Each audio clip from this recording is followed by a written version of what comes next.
कल्पना कीजिए कि आप अपने पसंदीदा स्टोर में प्रवेश करते हैं, ये विश्वास करते हुए कि आप स्वतंत्र रूप से अपने निर्णय ले रहे हैं। आप एक मध्यम कीमत वाली वाइन की बोतल उठाते हैं, ये सोचकर कि आपने समझदारी से सबसे महंगी विकल्प को नहीं चुना। लेकिन क्या होगा यदि मैं आपको बताऊं कि आपका यह निर्णय सूक्ष्म मनोवैज्ञानिक शक्तियों द्वारा प्रभावित था, जिनसे आप अनजान थे?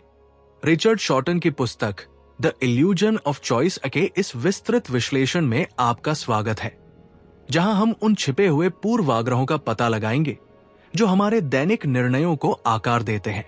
परिचय। द इल्यूजन ऑफ चॉइस में रिचर्ड शॉर्टन व्यवहार विज्ञान के क्षेत्र में गहराई से जाकर ये प्रकट करते हैं कि हमारे, विशेषकर उपभोक्ताओं के, निर्णय अक्सर अदृश्य मनोवैज्ञानिक पूर्वाग्रहों द्वारा निर्देशित होते हैं। शॉर्टन शैक्षणिक अनुसंधान, वास्तविक जीवन के उदाहरणों और अपने स्वयं के क्षेत्र अध्ययनों से एक सम्मोहक कथा प्रस्तुत करते हैं जो हमारे खरीद निर्णयों में स्वतंत्र इच्छा की धारणा को चुनौती देती है। अध्याय 1, आदत की शक्ति। शॉर्टन आदत निर्माण की अवधारणा की खोज के साथ शुरू करते हैं। वो इस बात पर जोर देते हैं कि हमारे दैनिक निर्णयों में से कई सक्रिय विकल्पों के बजाय आदतों द्वारा संचालित होते हैं। उदाहरण के लिए, अपने सुबह की दिनचर्या पर विचार करें। क्या आप प्रत्येक चरण को सचेत रूप से तय करते हैं या आप स्वचालित रूप से कार्य करते हैं?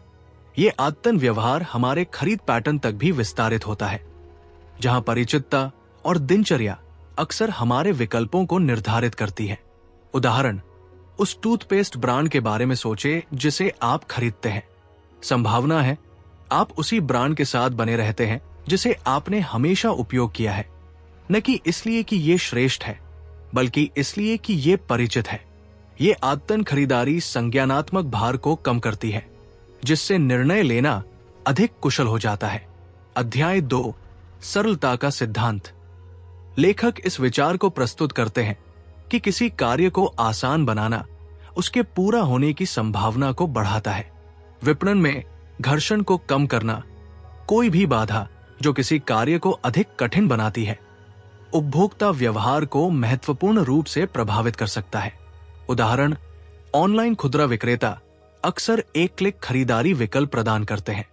खरीदारी प्रक्रिया को सरल बनाकर वे कार्ट परित्याग की संभावना को कम करते हैं, जिससे बिक्री में वृद्धि होती है। अध्याय 3, कठिनाई का प्रभाव। पिछले सिद्धांत के विपरीत शॉर्टन उन परिदृश्यों पर भी चर्चा करते हैं जहां कठिनाई का एक स्तर पेश करना किसी उत्पाद या अनुभव के कथित मूल्य को बढ़ा सकता है।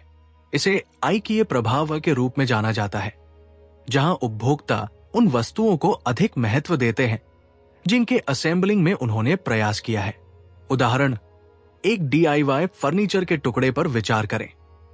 इसे असेंबल करने में आपने जो प्रयास किया है वो आपको इसे एक प्रीसेंबल टुकड़े की तुलना में अधिक महत्व देने के लिए प्रेरित करता है, भले ही गुणवत्ता समान हो। अध्याय 4, सामाजिक प्रमाण का प्रभाव। मनुष्य स्वाभाविक रूप से सामाजिक प्राणी है जो निर्णय लेते समय अक्सर दूसरों की ओर देखते हैं।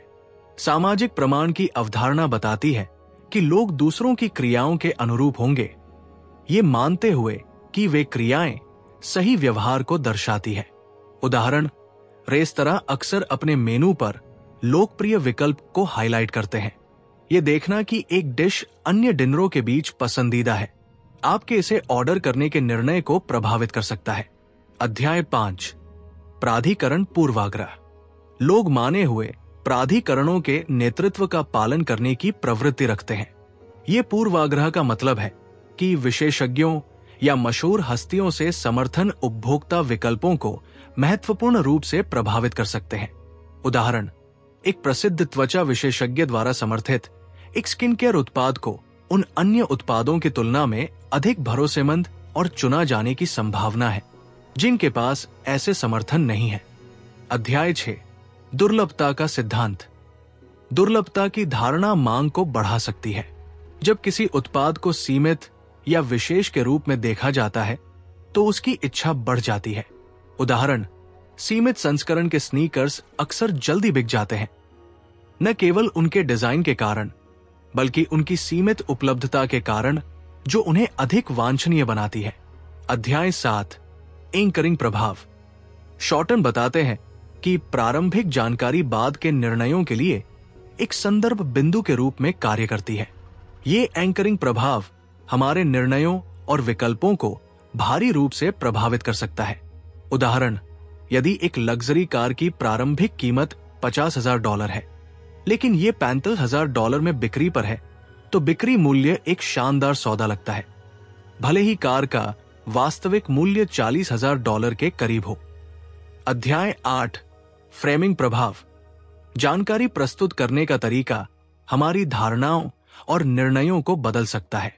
सकारात्मक या नकारात्मक फ्रेमिंग विभिन्न विकल्पों की ओर ले जा सकती है, भले ही अंतर्निहित जानकारी समान हो। उदाहरण, एक योगर्ट जिसे 90% फैट फ्री के रूप में लेबल किया गया है, वो अधिक आकर्षक है, बजाय इसके कि 10% फैट युक्त के रूप में लेबल किया गया हो। हालांकि दोनों कथन एक ही जानकारी प्रदान करते हैं। अध्याय 9, डिकॉय प्रभाव। एक तीसरे विकल्प को पेश करना दो अन्य विकल्पों के बीच प्राथमिकताओं को प्रभावित कर सकता है। यह डिकॉय इस तरह से डिजाइन किया गया है कि मूल विकल्पों में से एक को अधिक आकर्षक बनाता है।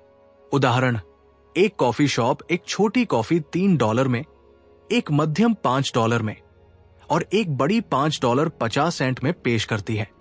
बड़ा विकल्प मध्यम की तुलना में बेहतर मूल्य लगता है, भले ही छोटा शुरू में अधिक आकर्षक था। अध्याय 10, पीक एंड नियम। लोग अनुभवों का न्याय उनके चरम, सबसे तीव्र बिंदु और अंत के आधार पर